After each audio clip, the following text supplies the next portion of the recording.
Welcome to the Mid-Ohio Valley Public Forum video podcast. This podcast features issues of interest to the residents of the Mid-Ohio Valley. Right now, with the coronavirus pandemic, civic life has changed greatly throughout our country. Because candidates can't campaign as usual, we're doing this podcast series to help voters get better acquainted with the candidates. This week, we're interviewing candidates for Wood County Board of Education. These interviews may be just a little bit longer because there's a whole lot of ground to cover. And because the school board is a nonpartisan election, it will only be on your primary ballot. You won't get another chance to select your school board members, so you have to vote for them in the primary. And this is your only chance to select who you want for your school board. So local school boards have nurtured and protected our democracy since the founding of free public education. And the local school board governance model is uniquely American. No other national educational system has this form of local control. Today, we'll be interviewing Mike Howerton. Mike is a candidate for Wood County Board of Education, District C. And Mike, welcome. We're glad you could join us this afternoon. Well, thank you. I am glad that you guys are doing this. As you mentioned, it's very difficult to go out and campaign during the pandemic. And so this makes this is a unique opportunity for and a very nice thing you're doing to be able to, for us, the candidates, and two, for the public, for us to be able to have a conversation and them get to know us a little bit better and to help out with the campaigning during this special time. Thank you. And with that, we'll dive right in. Tell us a little bit about yourself and describe the district that you'll be representing if elected. Well, about myself, I was born here in Wood County and went to Wood County Public Schools. I went to elementary school at Mineral Wells Elementary School and grew up in Mineral Wells, and then went to Edison Junior High School and graduated from Parkersburg South High School. I'm also a graduate of West Virginia University at Parkersburg, and I work here locally now in Parkersburg at the Bureau of Fiscal Service downtown. Also, before that, previously, I worked at Washington State Community College, and I also am a pastor at New England Baptist Church here in Wood County area. Also, I have a lovely wife, and I don't want to forget my lovely wife. Her name is Olena, and we have 3 great children. Their ages are soon to be 3 here next week, and then 4 and 6. Stephen, Grace, and Michael, from youngest to oldest. And Michael is in kindergarten at Guyon Elementary School now. So, Mike, what specific experiences, education, knowledge, skills, perspectives do you bring to the table that could be of real benefit to the Board of Education? I think my experience working up at the Washington State Community College has really helped me in that area. I was the director of institutional research there. Also, I was a business intelligence specialist. That's an odd name. My dad told my dad the name of the title of that job, and his head kind of turned. He's like, "What?" And then when I left there, I was the director of management information systems, and I have a degree in information technology, and so I've attacked a lot of this from the technology side of things. But I was part of their student success initiatives there. And we really worked with students, and I collected a lot of data. We interpreted the data. Then we implemented plans and actions to help students succeed. The main focus of a lot of what I did was oriented towards student success. And then I enjoy teaching. I love to teach, and I do that at church now. But while I was up at the college, not only did I have my full-time job there doing institutional research and student success, but I also taught adjunct classes in the evening to the college students, and that was probably the most enjoyable thing that I did. I love to teach and in the teaching and learning environment, and so I want to bring a lot of that knowledge to the Board of Education. Also, I think that the Board of Education needs a lot of good common sense Christian values, and I like to bring that to the table and try to help steer our Board of Education and set their compass in a good direction. Well, that sounds like you've delved a little into our next question, which is, what is motivating you to run for office? What's the main thing that made you decide that serving on the Board of Education was something you wanted to do? Well, even starting back in college, throughout my adult life, I have always been involved in the community. I was involved in my college governance, and I've always been involved with community because I feel like I'm going to live in the community and be a part of the community. I want it to be able to have my opinion and my voice voiced in the community and help to shape our direction and what's going on. And as far as the Board of Education goes, I want us to have the very best school system that we can for my children and everyone's children and grandchildren that we have. I think our school board faces a lot of challenges, but I think that we can meet those challenges. And I would love to be a part of that and to help guide that process. And I think that the school board has a unique opportunity, like you were talking in the intro, that if this is unique to our country, is the way we have local governance over our school board, and that puts a lot of things in it puts a lot in our hands of how we can shape our children's future directly right here at the local level. And I would love to be a part of that. And I have 3 wonderful children that are going to be making their way through the Wood County school system, and I want it to be the very best school system for them as they go through as well. So what are your thoughts on the current state of public education in general and Wood County in particular? Well, my answers are actually going to be different for each. I think as we look at West Virginia as a whole, nationwide as a whole, but really the state of West Virginia, and you look at Wood County, I think Wood County is one of the better school systems within the state of West Virginia. I mean, I think that we have a lot to be proud of here in Wood County.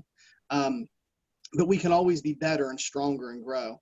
But I think the general state of public education as a whole has a lot of work to do. And I think that we're a bit ahead of the curve here in Wood County. But I think in general, there's a lot of work to do. I think that we need to re-examine, look at what we're teaching our children, how we're teaching it, the strategy and the methodology that we go about upon how we focus the education, making sure that those students that are gifted and can excel are being pushed and led farther and farther ahead, and they're not sacrificed for making sure that we teach the lowest common denominator. I'm not saying that happens in Wood County schools, I'm just saying in general, the public school system in general. So if you're elected to the board, what is one thing you really want to accomplish during your term? Well, that's the one thing that I read through all your questions you sent there about an hour ago. I just kind of skimmed over to get my thoughts together. And that's actually the only question that I actually wrote down, like 3 or 4 things that I wanted to remember, because I think there's really 4 things that I think would really be great for us to move forward with in the next 4 years. One is to integrate technology more into our classrooms. I know that a lot of schools, the students have iPads now. My son is doing the stuff on iReady and iXL in the classrooms, but I think that we need to continually to integrate and utilize technology more and more in the classroom. Also, for the students in the like middle school and high school, I think that we could use more online learning platforms and do blended type coursework and classes. It works in the college level so much and so well that we could utilize that. We could look at platforms like Blackboard and Moodle and Sakai and different things to augment the in the classroom activities with a blended type environment, which would really help out with all the pandemic and the health crisis that's going on right now. It would really make us very agile and versatile in the way we deliver our course content. And the other thing that kind of hinders that is I was on a town hall call with Senator Capito here a couple weeks ago, and one of the questions was, with everybody being out of school with the pandemic and all the work they were having to do online, there was a lot of people living in rural areas of Wood County, and they just don't have high-speed internet. They're like, we're being asked to do all this stuff, and we have to drive 20 minutes to a library for our students to be able to do anything.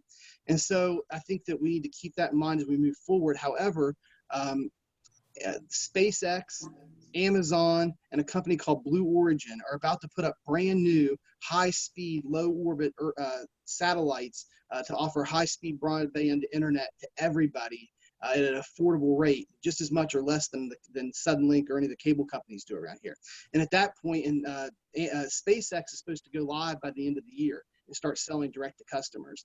So I think with that hurdle being taken out of the way of us, that we should be able to utilize these technologies, and none of our students then would be left behind because they don't have high-speed internet at their house. So I think with that technology popping around the corner, that if we're in the position to take advantage of it, I think it will really help our students. And then the last thing that I would like to really see us do is offer more post-secondary options for our high school students. One thing that Ohio does better than us, when I lived in Ohio for 5 years, right before we moved back a few years ago here to Parkersburg, and there were many times I looked at them and said, this is something West Virginia does so much better than you guys do, you know. But I've seen both sides, and the one thing that Ohio does so much better than we do is they offer post-secondary options to their high school students. Right now in Ohio, they have something called College Credit Plus. Starting in 7th grade, any student starting in 7th grade that can test into a college class and not into remedial. That's what high school's for, middle school for, is remedial stuff. But if they can test into college level in either math or reading, they can take any college class up to 30 hours a year, 15 hours a semester, 30 hours a year, and it counts as double or triple credit. If an 8th grader takes a college class, they get 8th grade credit for it, they get high school credit for it, and they get college credit for it. And it's all free as long as they make a C or higher. My stepdaughter is graduating this year with her high school diploma from Marietta High School and also her bachelor's degree from OU. And it's been all free and paid for by the state of Ohio as part of the College Credit Plus program. She's been a full-time student in college her whole high school career. And I think that is an opportunity that we're missing out on for our high school students. And if the state of West Virginia wouldn't take this issue up, we have WVP right here. I'm sure that there's something our school board can work in collaboration with WVP to offer even more. I know they offer a lot of college and post-secondary options there, but I think that there's room for us to do more. So what is your understanding of the responsibilities of the Board of Education, and what do you see as the primary role of a board member? Well, the primary role of the Board of Education is to set our policy and guidance for the school system here in Wood County, and to work with the superintendent to then implement that policy and guidance that they come up with. And I believe it's their job to go into the schools, visit the schools, see the conditions there, listen to all the stakeholders involved, and then come together to help to resolve any issues that come up, to tackle all the struggles that we're going through in our school system, and to provide guidance, leadership, and set policy to then be implemented by the school system. So what is your understanding of the relationship of the Board of Education to the Wood County Superintendent of Schools, and what are their roles? Well, actually, I just kind of touched on that in the last question, but basically just that the Board of Education decides the policy, and then the superintendent is then responsible for implementing the policies of the Board of Education and the day-to-day running of the school system. The Board of Education will have met 31 times by the end of this school year. Mm-hmm. How often have you attended the Board of Education meetings? Well, I have not been regularly attending the Board of Education meetings. However, I do keep up with the activities of the Board of Education through the Parkersburg News and it's the News and Sentinel. They combined the two papers into one there several years ago, and through the news. And I also go to the Board of Education website and keep up on everything that is going on, and try to keep up to date on all the current events. So Wood County schools have been facing a severe budgetary crisis. What is your understanding of the problem, and what do you feel needs to be done to address it? Wow, I was hoping that this would be a quick interview. That's a big question.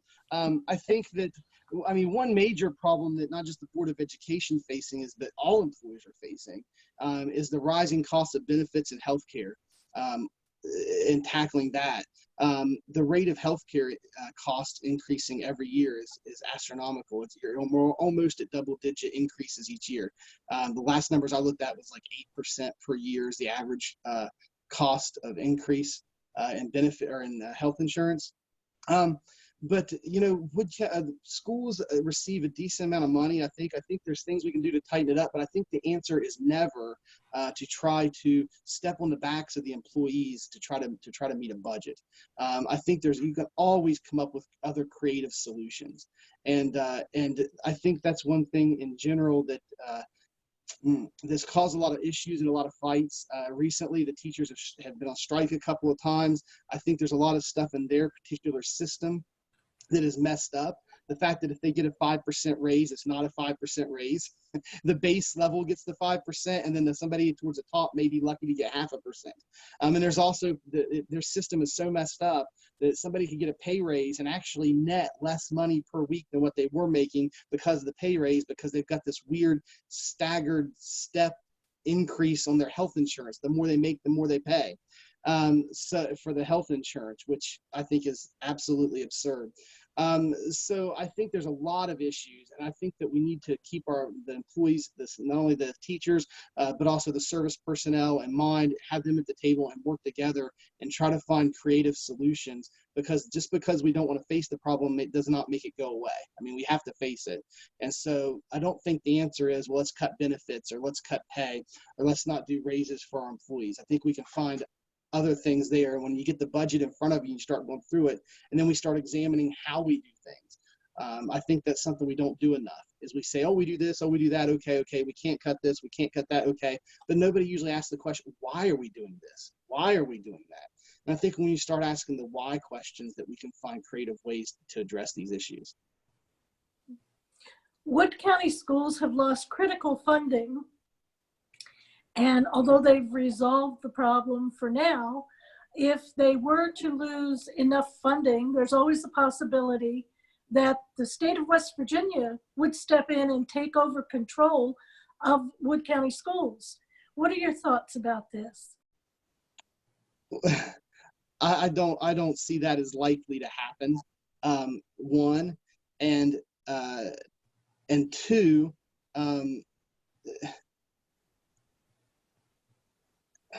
will you repeat the question for me? I got, when I started listening to the question, I started thinking how unlikely I thought that was to happen, and I think I missed the other half of it. Okay. How do we ensure that our schools can continue to run locally instead of being taken over by the state? What are your thoughts about that? Yeah, so again, I just think that's highly unlikely to happen. And especially since Wood County is one of the better school systems in the entire state. The budgetary issues, I think we can resolve. I think it's just gonna take some hard work and everybody getting at the table and agreeing on a plan and working hard and having when I say sacrifices, I don't mean, again, employees giving up benefits or pay, but I'm saying making choices about what we need to keep. I don't think that this budget problem is something that we cannot fix and cannot address. So again, I just think that's highly unlikely. So education will be changing in the post-COVID-19 world. What are your thoughts? Oh, my thoughts are complicated on this, because it has not been smooth sailing so far since the pandemic. It has been rough. The expectations that I think the school system is putting on parents is unrealistic. Not that they can't teach their children. I mean, I'm smart enough to teach my child, but not everybody got laid off during the pandemic, you know, and you've got people working 2 jobs, you know, husband and wife, or even worse, a single parent. And I say, I'm just saying it's worse time-wise, you know, for a single parent. But even if you had a husband and wife, both working 40 hours a week, you know, once you get the kids from the babysitter or daycare or whatever, you bring them home, you feed them, you bath them, you put them to bed. I mean, there's no time to do the massive amount of work that they're wanting us to do and giving us and sending home with us. And then, you know, you try to catch up on the weekends the most you can. But I think the expectations that they're putting on parents is unrealistic, especially the parents that work. However, I've been in some of the forums and stuff, and in the class discussions, and, you know, some parents are like, hey, I'm not working and I'm doing all this stuff and this is great, my kid's liking it. But I think this is a challenge. And And I think that goes back to the idea of bringing more technology and integrating technology into the school system already, so that we're already doing it and we have a very good basis already. One good thing that I experienced, and I actually was telling somebody about this the other day, is where I work down at physical service. I mean, we were teleworking already. I was teleworking from home 3 days a week and going to the office 2 days. So when this pandemic happened, everything was already in place. All they had to do was just send out a message to say, hey, just don't come into the office right now. Just keep doing what you're doing. And that is the model that we need to have in our school system. That we need to be so integrated with this technology to begin with, and already doing it to supplement and to add on to what we're doing in the classroom. So when something like this happens, we just say, okay, we'll just do this more and keep doing what we're already doing. Everybody will be used to it, and it won't be a big deal. So I think that we got to do the solution is in fixing not fixing, but adding to what we already do to make it normal already, so the transition is easier when this kind of stuff happens. Well, children must be educated and protected at the same time. Yeah. So I'd like to get your thoughts about a couple of things. There are three of them. Number one, what are your thoughts about implementing professional education on remote learning platforms for teachers? In other words, educating the teachers about how to use remote learning. Yes. Okay, yes. I think that is awesome. We should definitely be doing that. We bring classes in for that. I know when I worked at Washington State Community College, I actually, where I was teaching online, if you wanted to teach online there on one of the online learning platforms, you had to get certified and go through a course teaching how to do standards for online education and templates for the online, so that every class would have the same kind of structure, and gave teachers the tools they needed to be successful. And it was great for me, and it helped me out a lot. And I think that if we're going to push this kind of technology and supplemental education online and using technology for that, I think that's a definite that we have to devote resources into our personnel to make them feel comfortable, capable, and feel like they can succeed at doing it. Okay. Number two, social distancing in order to class size in regards to social distancing. Well, it depends on if this pandemic is a short-lived thing or a long-lived thing. If it is a short-lived thing, then it's not. I don't think it's anything that we're going to have to deal with too much for very long. Hopefully, if the heat and stuff for the summer and social distancing, by the time school starts back up, maybe it'll die down to the point where we just go back to school as normal. However, if it is a long-term thing, I think one idea that I had was maybe we need to look at more of a blended structure. When you're in college, they offer classes in person, they offer them online, or they offer some kind of a blended type of academic thing where you meet in the classroom some, you do maybe some lab activities, some things, and then there's an online component for the other part to meet your criteria for the class.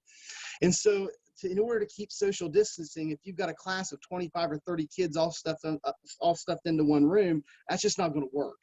So then you say, well, how do we reduce class size? Well, one answer would be you hire twice as many teachers. Well, if we've got a budget problem, that ain't going to work either. So the kind of the out of the box solution that was in my mind that I've been thinking about was the idea of doing alternating days where half the class comes in one day, you get them very far apart in social distance, or one comes in the morning, one half comes in the afternoon. And then if you have the online learning platforms up and running and the teachers trained, then you can offer a blended education environment where there's an online and technology component, and the other half is an in-person component, and we would be able to cut class sizes in half without increasing staffing costs. So third thing, what are your thoughts about how to protect elementary school students with regards to their hygiene, their hand hygiene, and you know how little ones are. I've got 3 little kids. I'm telling you what, you try as hard as you can. You teach them to wash their hands over and over again, but oh, kids just can't seem to keep their hands off each other. I mean,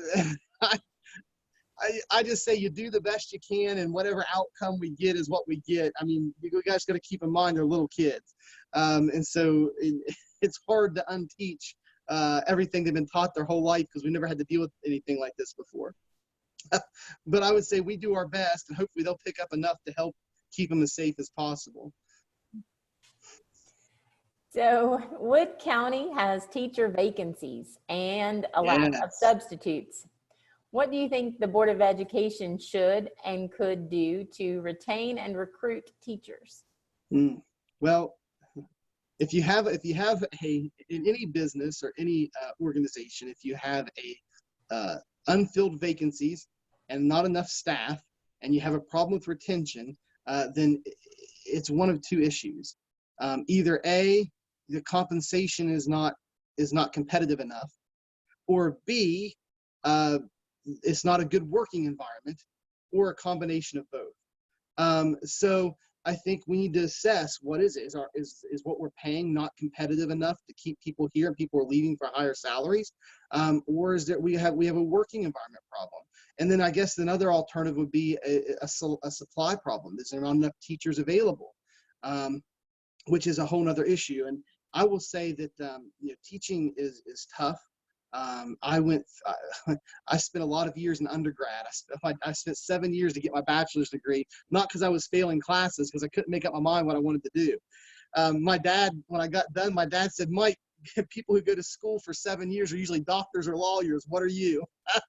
So, but I spent 2.5 years in the elementary education program, and I admire our teachers. As I've taught before, I love teaching, and I love doing it at the college level. But honestly, after about 2.5 years, I decided that it just wasn't for me. Not the teaching was for me, but the bureaucracy and the red tape, and like just the school system in general, as far as it was horrible for teachers. And I just said, I can't, I don't want to do that. It hurt me, because I had to give up something I really wanted to do, which was to teach. But I just decided I went a different route. I went into information technology, and it's been a good career for me. And I've also been able to teach too, like I said, at the college level, part-time, and at church and different places. So anyway, yeah, it's one of those things I think we just need to, as a board, need to look at it and figure out which of that scenario. Is there a supply issue? Is there a pay issue? Or is this not a very good working environment? Or what combination of those three are there, and just fix the problem?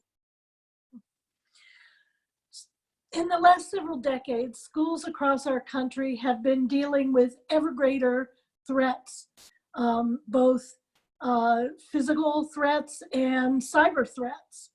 And, these days, when I was a child, it was fire drills. Now there's fire drills, but there's also active shooter drills. So what do you think that the board can or should do to make schools safer? This is talk about, you got hot button issues at the end of the interview. This is a hot button issue right here. Wow. So I'll start with the easier one: cyber security and safety. I know our school had some ransomware and had a breach. Our school system had a breach this year. I think I am uniquely suited to be on the Board of Education to address these issues. I have a nearly 20-year career in information technology, practice security every day in my day job where I'm at now. And I think having somebody with a strong information technology background on the Board of Education would help us to be able to point ourselves in the right direction, be able to hire contractors, be able to have a conversation with the contractors, a technical conversation, to make sure that they're telling us what they're telling us is what we really need to have done, and make sure that the work gets done properly. Number one. That was awfully embarrassing for our school system. I got the phone call from the superintendent about the ransomware and stuff, and I just did a face palm. I was like, oh, not that I was mad at the school system. I'm just saying that was a pretty embarrassing situation for our school system to be in. And I think that we can do a lot more to prevent that. I think that's money worth spending and time worth devoting to. The second issue, you're right. Never once in my life when I was a kid, I'm 41 years old, never once in my life did we ever practice an active shooter drill. But when I worked at Washington State Community College, it did. At my work, where I work now, they have shooter policies and stuff in place, just as you would a fire drill. And the answer that I'm going to give is very highly politically charged. I'm a strong believer in the fact that people shooters and people who do this and actively shoot, they go places where they know people are not going to be armed. If you go back to the movie theater shooting, I believe it was in Colorado, the guy drove past a bunch of movie theaters and he drove 30 minutes out of his way to go to a theater where no guns were allowed in. You know, I think people who do this stuff, they go places where they know there's no weapons. And if we do not allow any weapons in our school, then there's no one to defend themselves. The shooter can go and everybody's a sitting duck, and he can take out as many people as they want. I think that our school system needs to not require, I'd never require anybody to carry a gun, but allow and provide the option for trained teachers and staff. Some people have military experience. Some people have a lot of hunting experience, a lot of experience with weapons. And I think that we need to have them go through background checks, maybe psychological evaluation, they submit themselves to it, but have people we have certified and allow them to carry in our school system so that if a shooter steps in to one of our schools, they can be taken out immediately and not harm people. The whole idea of getting rid of guns and getting them away from somewhere is just inviting shooters to come in. What are your thoughts on special education, either for advanced students or for the students who might need more help in our county? Well, I think we need to always be striving and do more for the students who are achieving more. We don't want students to feel bored in our classrooms. We need to offer more and more to them, especially the older they get. And that goes back to the wanting to offer more post-secondary options, possibly college credit. I mean, it's one thing to offer special classes at the school or pull them out for special sessions or offer an AP class and this or that. But it's one thing to do that, which we do. It's a whole other thing to say, if you're ready to go to college in 9th grade, God bless you, go, and we're going to help you. And we're going to pay for it, because why would the high school keep their subsidy if they're going to the college full time for school? I mean, why would we do that and then make the students' parents pay for their class? So I think that we need to help our students, encourage them there. And then our special needs students, we need to be as inclusive as we can for them and make them feel part of our the school life as possible and get them the best education they can. There's a lot of opportunities for them as well outside of school. And we just need to encourage them along the way and make sure that neither side gets lost in the shuffle as we strive to meet the middle. Okay, so this is a two-part question. What do you think you will enjoy the least if you're elected about serving on the school board, and what will you enjoy the most? Okay, well, I guess I'll answer them in the order that you asked them, the least and the most. Being involved in any kind of a leadership position in the community or in an organization, I know even involved in the church, the thing that I enjoy the least is having to say no or not being able to please everyone all the time because you can't. And so yeah, I know on the school board, there's going to be multiple sides to about everything that the school board has to make a decision on, and every policy that's implemented. And I think the thing that I like the least is knowing that there may be people that walk away disappointed based on the decision that the board has to come up with. And so I just hope that maybe they're listening and watching now because if you come before the board for something, say 10 times, probably most likely not all 10 will go in your favor as far as what you're desiring and wanting. So if you're listening now, I would say just know that every board member, myself included, if I'm fortunate enough that I'm elected to be on the Board of Education and serve, are thoughtful.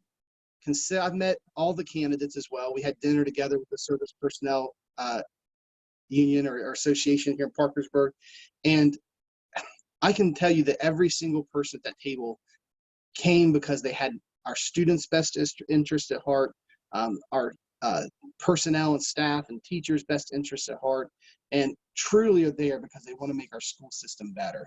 And so that would be the thing I would like the least, but I just hope that people understand that people are coming to it with a good mind, good heart, and trying to make things better. The thing that I like the most, I'm an outcomes person. That's just my personality. I build relationships based off doing things with people, and we accomplish things together. And so I love seeing outcomes. So as we start to tackle some of these problems and issues, and we see tangible outcomes that benefit our students and our parents and our staff and our teachers, and I see those objectives being completed, that is what I will enjoy the most. I love seeing positive, encouraging outcomes. Well, with that, we'll move to the hot seat. Oh my. There are issues in education today that could be considered hot button issues. I think we've already touched on a couple of them. These tend to get a lot of interest from the public and have been known to divide school boards and communities. Some of the issues are especially controversial, and a few have come up here in Wood County. So we'd like to get your brief take on these issues. For this podcast, we'll use a rapid fire format. Okay. And we'd like you to just give us one word or one sentence answers. You either support, you don't support, or you support with qualifications. All right, I will do the best I can. Some of these issues are pretty complicated, but I'll do the best I can to keep it pretty brief. Okay. Sorry, I was about to touch my phone. I think it got in the camera, but I saw where Kim's her video went off. I thought that was my problem. No, I had a phone call interrupt. Oh, okay. I saw her picture flash up, and I thought I did something wrong. This is the joy of technology. Yeah. Okay, All right, here let's we go. go. Random drug testing of students. I would support that. Yeah. Random drug testing of teachers and school personnel. Absolutely. School consolidation. Generally not for. I think that it leaves a lot of problems, including increased bus rides for small student or young students and all kinds of stuff. So in general, no. Expending money to make schools more green and energy efficient. I'm for making schools more efficient, and if we got budget problems, we need to try to save money every way possible. I think that if the quote unquote green solution is more effective and efficient, I think that's what we should do. If it's not, and it would cost us money, if we've already got a budget problem, I think that is a bad idea. Providing vouchers for school choice. I'm absolutely for that. I think we have good school choice in Wood County already. You can take your child, as long as there's room in the school, to any public school in Wood County. But I also think there's a group of parents out there who want their kids to have go to a Christian school, possibly because they want Christian values taught to their students in school. And they're taxpayers just the same as you and I are.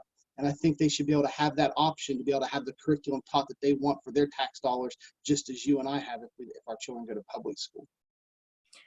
Establishing charter schools. I do not see a need for charter schools at all in Wood County. I would oppose charter schools being put into Wood County 100%. Oppose it. Cutting arts and elective subjects to concentrate on the basics. I would generally say I would be against cutting any kind of arts or elective stuff. A lot of times students are so fulfilled by the arts, the fine arts, performing arts classes, sports and different things that they do. They get so fulfilled in their education by that, and it teaches us so many things in life. I would oppose cutting that all day long. Increasing instructional staff and decreasing administrative staff. I'm not looking to try to cut anybody's job, but I think that it's possible. I will admit that it's possible for organizations to become bloated in their overhead and their administrative staff. I mean, that happens all the time in companies.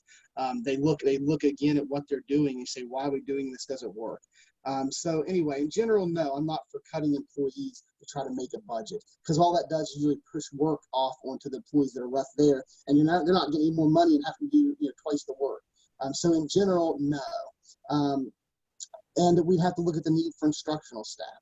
I just think that once we look at the numbers and look at the need, we can come to some kind of an agreement on that kind of an issue. Increasing the cost of dental insurance, which was secured in lieu of a pay raise. I think that it's wrong for us to ever go back on any kind of a promise that we make to employees. I think if you make someone a promise and you commit to something, that you should honor your commitments. Reducing the number of personal days that are allowed to be cashed in at retirement. Again, I'm going back to making a commitment. I mean, if you're talking about new employees and you're making a different commitment to them, that might be a different kind of a conversation. I'm not saying I'd be for that. I'm just saying it'd be a different conversation. But if you're talking about existing employees, the promise has already been made to them that they can cash out X number of days, changing a promise in the middle of the road, in the middle of the path, is not anything that we should be considering. We have more integrity than that.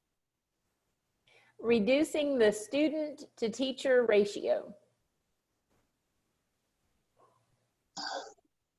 Again, that's too vague of a question to give a specific answer on, because we have to know what the exact ratios in every single class in the county. Some schools have more than less, but I would say that in general, the more individual attention that we can give each individual student that is possible is the best. I mean, a 1-to-1 ratio would be ideal if we could afford that. So I would just say in general, the more attention we can give to each student and we can afford to do with the money that we have is what we should be doing.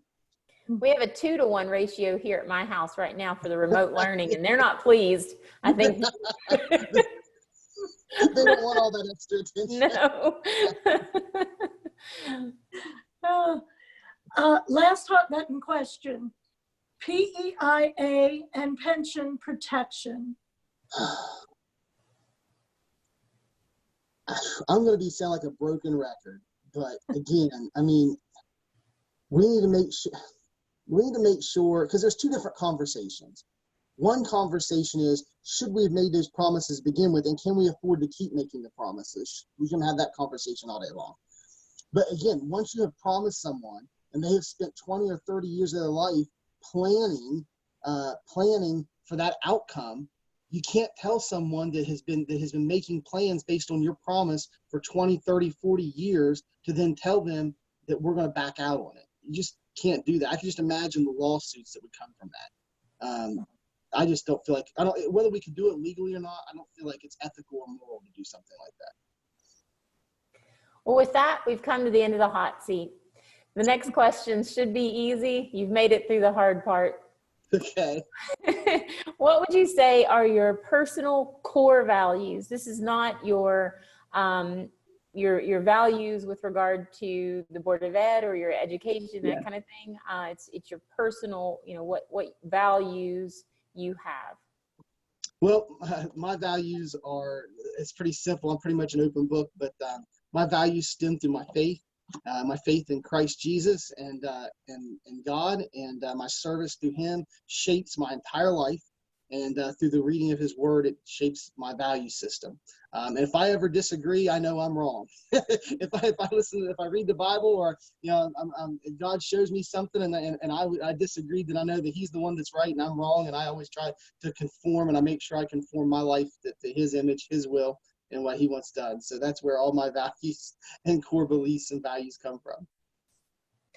What are you really passionate about as a person? As a person, I love technology. I've got a bit of a technology gadget obsession, my wife might say. And I'm passionate about my church family, and serving the Lord as a pastor and as a servant of His. And that's my kids. I am so passionate about my kids, and they're so much fun, and probably the most time-consuming thing and most joyful thing both in my life. What do you like to do in your off time? In my off time, Well, I tell you what, I don't have a whole lot of off time. It's like when they say, if you want something done, give it to a busy person. You know, between working my 40-hour-a-week job, my day job down at the fiscal service. I also pastor New England Baptist Church. We have a congregation of around 50, give or take a few, depending on the Sunday. And now I'm running for Board of Education, and if I'm fortunate enough, I hope to serve there. Plus, I have my 3 kids and my wife and my family, so I don't have a ton of time off. So when I do, I enjoy doing stuff with my kids and my family, spending some family time and together. I enjoy that, and and studying, reading the Bible some, and I'm always studying, reading, preparing for sermons on Sunday and stuff. So yeah. I don't have a whole lot of time off. I think I kind of enjoy it that way. What is the most unique thing about you? Unique thing about me. Well, Lord called me to be a pastor of a church. Everybody doesn't do that, I guess, but that's something I sought to do. I'll tell you what, something cool I did when I was younger. I used to bowl in bowling leagues when I was a kid and in my early 20s. And I actually bowled 2 perfect 300 games. And I got like the American Bowling Congress rings or whatever for it. I don't even know if they fit my finger anymore. I don't know if that's unique, but yeah, that was kind of a cool thing I did a long time ago. Well, with that, we've come to the end. We'd like to give you a few minutes to tell us and the voters anything you feel we've missed that we need to know, including how to get more information on your campaign, how to get in touch with you, donate, get involved, etc. Yeah, so if anyone would like to contact me, you can contact me through my email address. My email address is mike.howerton@gmail.com. And my last name is spelled Howerton. So that's mike.howerton@gmail.com. I even take a phone call or text. If you want to shoot me that, I'll give you people my phone number over this. I've had the same one since I was 18 years old. It's out there everywhere probably. My phone number is 304-482-2005. You can text or call me there. I'm also on Facebook if you want to shoot me a message or a friend request there. I think the direct link to my Facebook page is facebook.com/mhowerton79. That will get you straight to my Facebook profile as well. All right. Well, thank you, Mike. We appreciate you taking the time to talk to us this afternoon and help us get the word out to voters about your campaign. So yeah. Thanks so much. You're welcome. I enjoyed it. And I will say, I tried to be brief. Man, you guys asked some good questions. I mean, they were intense and they were very, it was hard to be, very brief with the answers, but we did our best. All right. Well, thank you, Mike, and everyone. Wash your hands. For anyone else watching this podcast, if you're a local candidate in the primary and you're interested in being interviewed, you can reach out to us in several ways. Through our Facebook page at the MOV Public Forum, by email, movpublicforum@gmail.com, on Twitter, at MOV Public Forum. And we would like to let you know we also have a YouTube channel, also at the MOV Public Forum. Stay safe and take care of yourself.